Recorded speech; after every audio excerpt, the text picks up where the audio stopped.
We have breaking news in the NBA today. As the trade deadline comes in closer, James Harden has been traded to the Cleveland Cavaliers for Darius Garland. Now, rumors lately have been speculating that James Harden and the Clippers came to an agreement that he wanted to get moved before the deadline, which is understandable because of how the Clippers have been underperforming. But at the same time, they have been rolling, what are they, like 16-4 in their last like 20 games or something? They have been rolling to a next level, being one of the best teams in the NBA over the last 20 games. They just start off the season slow. But I can understand why he would want to go somewhere else in the latter parts of his years. And as for Darius Garland, he's been in and out the lineups over the past, I want to say, year or two. And this year, he has been in and out the lineup. And the Cavs seem like they just wanted something new. Because Mobley's been playing decent. He hasn't made that jump. But he's still been a DPOI level player. And then Mitchell has been averaging basically 30, putting the team on his back. And the Cavs are still underperforming. Darius Garland this season is only averaging 16 and 7 assists a game, which is not that good if we're being honest. Especially for somebody of his talent levels,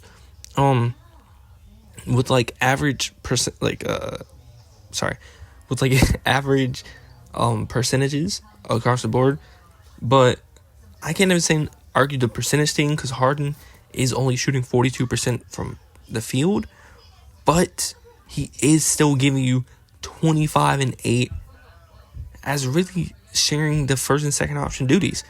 So you really upgrade and take off the load from Donovan Mitchell. Harden's a more, he's been more healthy, like in general. So at least you have a player that you can count on being there for the most part.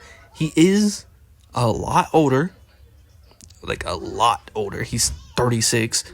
But this deal, this trade seems like we're seeing what we can get out of Harden. Let's max our potential. And if it doesn't work out and if we doesn't want Harden, we can let him go in the offseason. No. I got to see how long it's a contract. Because I know that's another reason why the Clippers didn't want to extend him was the contract. So, I know that's another reason he wanted to get traded was because he wasn't getting an extension, apparently. But yeah, that's my thoughts on the Harden trade. They didn't have to give up a first-round pick. And yeah, I mean, I give the Clippers like a B, I want to say. They get a second-rounder. They still get a young player who has potential. He just has to stay healthy. And they're not full-on tanking. So there's that. And for the Cavs, I give it A-, B+.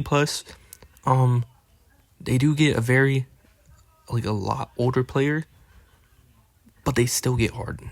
So I think it's worth it. Hopefully they can make a deep run in the playoffs this year and turn their season around. Now moving on to other places around the league, the Boston Celtics trade Anthony Simons for Nikola Vucevic for basically a second-round pick swap as well. The Boston Celtics have been talking about trading Simons. It's been like an on and off thing about either keeping him for the rest of the year, then trading him, or trading him now. And they got another big. So my thoughts is because they got Vucevic, I think Tatum is coming back this season and they're going to make a playoff push. At least that's how I see it. Vucevic is averaging 17 and 9, and he's been shooting the lights out, shooting 38% from 30, 50% from the field. Simons, on the other hand, he's playing good this season, but this is not the Simons we know. And honestly, he didn't really fit well in that system. Like Joe Mazzulla, he was kind of hit or miss about how much he would play Simons, especially with his defensive liabilities. But yeah, I give this trade a B+. I'm not going to give every trade a B+, I swear. But I give this trade a B+ for the Celtics because they're starting big and they're preparing for a playoff push either this year or next year. And for the Bulls, I give it like a C. Like, Simons is good, but like they have like 6 or 7. They have like 6 to 8 guards in their rotation, and they have to figure that situation out. So I do expect another trade for the Bulls. So I give this a C. Now, staying on the Bulls topic, we do have Kevin Huerter, Darius, and a first-round pick getting moved to the Pistons for Jaden Ivey and Mike Conley. This is a 3-team trade. Mike Conley coming from the Timberwolves, and the Pistons acquiring a protected pick swap from the T-Wolves, 2026 first. So this move, I think it's good for both sides personally, because Jaden Ivey is a promising young player who has been having uprise each year, but then he was hurt last season. So him coming back this year, his role got like cut in half basically. He's only averaging about 17 minutes a game and putting up about 8 points a game. He's shooting really good from 3 this year. I think this is a career best.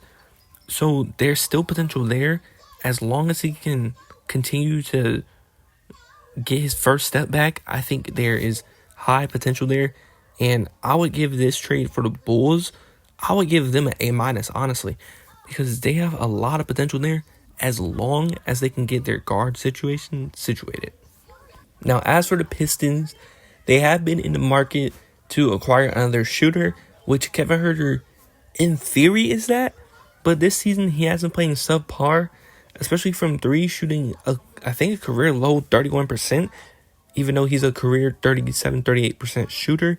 So hopefully him and Sarge can bring the floor spacing that the Pistons need off the bench, because clearly they want Duncan Robinson starting. He is the better player right now. And I would give the Pistons like a B-. Kevin Huerter isn't the shooter I would have gotten, especially not this season. But if he can turn this season around, it can be good. And the final trade I wanted to discuss today was Jaren Jackson being moved from the Grizzlies to the Jazz. This trade was so out of nowhere, but it makes sense. Hear me out. So Jaren Jackson, John Conchar, Jock Landale, and Vince Williams Jr. got moved to the Jazz for Walter Clayton Jr., Kyle Anderson, Taylor Hendricks, George Niang, and 3 future firsts. So the Jazz, in my opinion, it's kind of confusing just because this year I think their pick is top 8 protected, and they're around like the 7 and 8 to like 9 range. It's a very close battle.